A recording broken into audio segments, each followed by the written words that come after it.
What's up, guys, and welcome back to another video. Today I've got a Chelsea transfer news video for you guys, which I'm sure you're all happy about, as these seem to be pretty much everyone's favorite videos at the moment. Now, this is the first one I have made in a little while, so I'm sure you're all excited about that.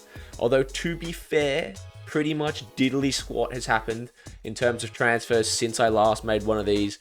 We're still getting our daily Haaland rumors, our daily Declan Rice rumors, and Tammy rumors. And I think the only real new rumor that's being touted is a proposed move for Rennes Eduardo Camavinga. So I'm going to be talking about that proposed move in this video. And I'm also going to end the video off by touching on Giroud's imminent departure to AC Milan and what I think the effects of that will be on Chelsea's business this summer. So with that all being said, if you enjoy the video, make sure to drop a like, subscribe if you're new, and let's get straight into it. Alright, we'll kick things off with Chelsea's reported interest in Eduardo Camavinga. Now, it's reported that Chelsea has joined a list of clubs including Manchester United and PSG who are interested in bringing in Camavinga this window for around £30 million, with Petre Cech apparently leading the push for the player as he's a huge fan. Now, straight off the bat, I just want to say linking Chelsea with any Rennes player is a walk in the park for any journalists. I mean, you don't have to do any actual journalism. All you really need to say is Petre Cech, Chelsea, Rennes, and boom, you've just somehow got a story. And I think a large part of this report is just lazy journalism, already having that link between the clubs and Petre Cech. And yes, I do know before you say that we did sign Mendy from Rennes last season, but that doesn't mean we're going to go out and sign all their best players.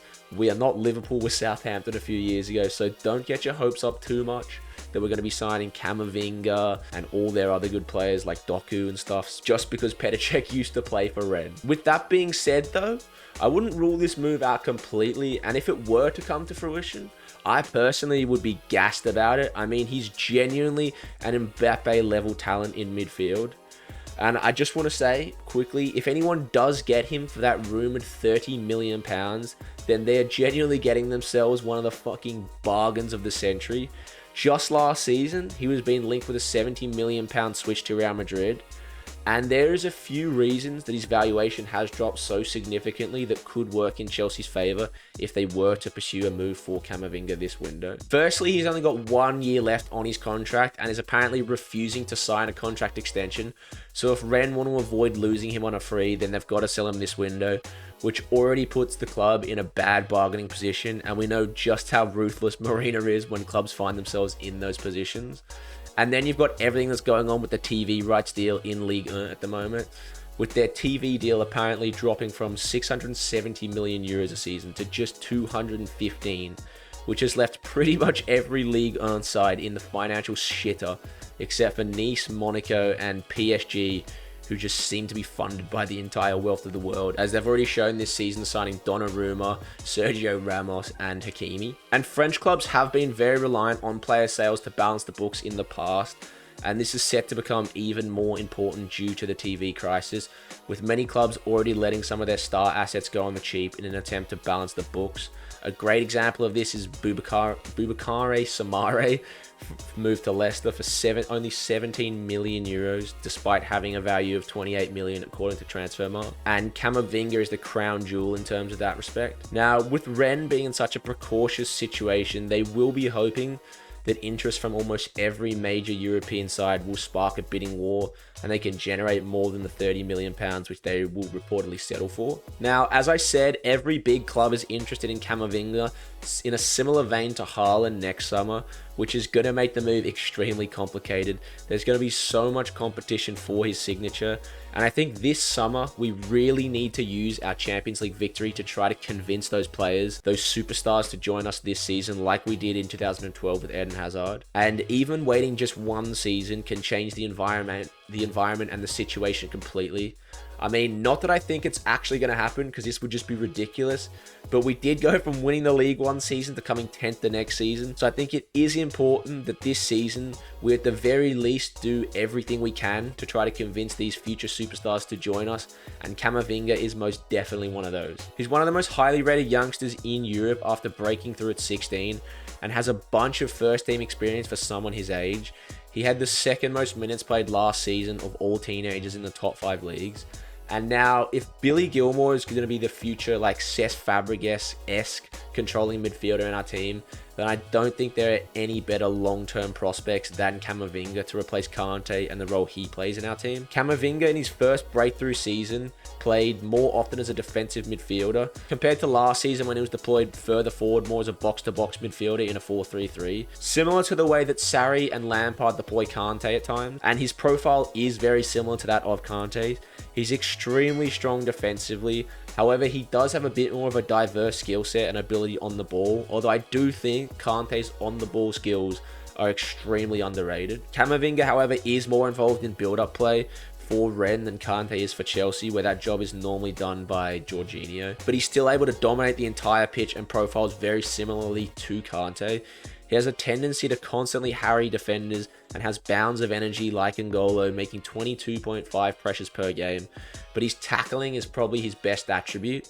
He makes 4.6 tackles and interceptions per 90 compared to the 5.8 made by Kante. He also has the ability to break the lines that Kante has gotten so much better at since he was pushed forward by Sarri. Last season in the Champions League specifically, he was just turning fools for days, allowing us to break down pressures with ease. And Camavinga has a similar ability in that aspect, completing 2 dribbles per 90 compared to Kante's 1.7. He's also left-footed, which would give Tuchel a different option in midfield, with all our current options being right-footed, and having a left footer on the left-hand side of midfield would open up different passing lanes than a right footer can offer. And this would be my dream signing in midfield.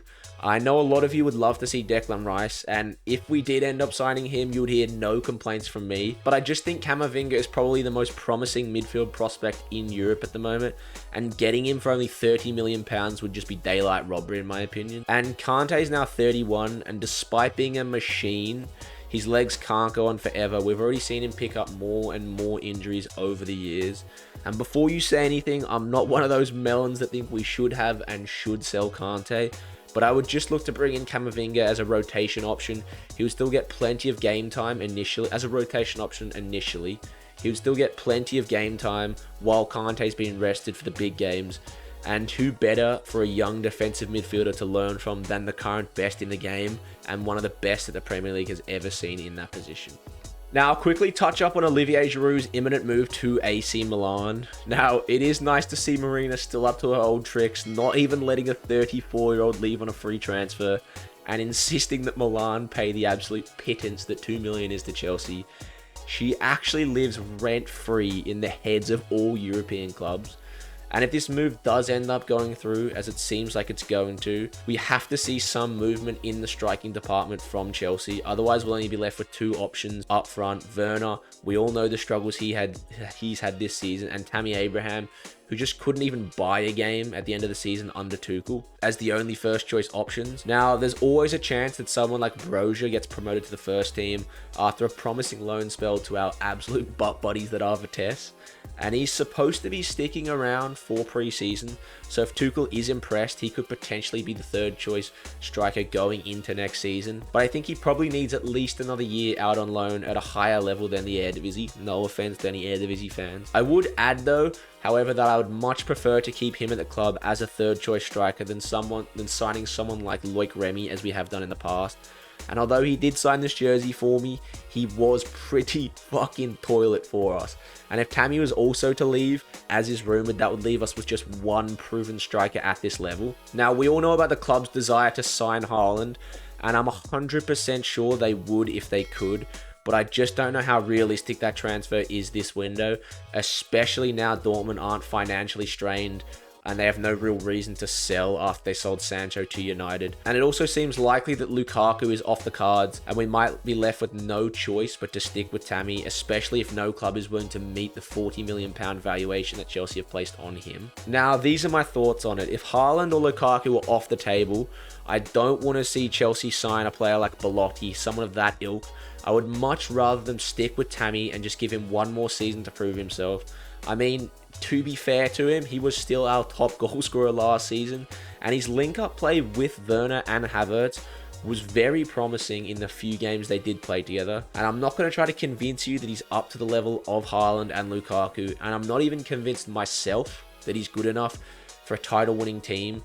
But if you want a player to purely put the ball in the back of the fucking net, as we've been craving all of last season, then there aren't many better options than him. Yes, his hold-up play and all-round play does need a lot of work, but I don't see a reason Tuchel wouldn't be able to work him into this system, even though he doesn't seem to be a fan of the player. We just create so many chances and have no one who can finish them at the moment.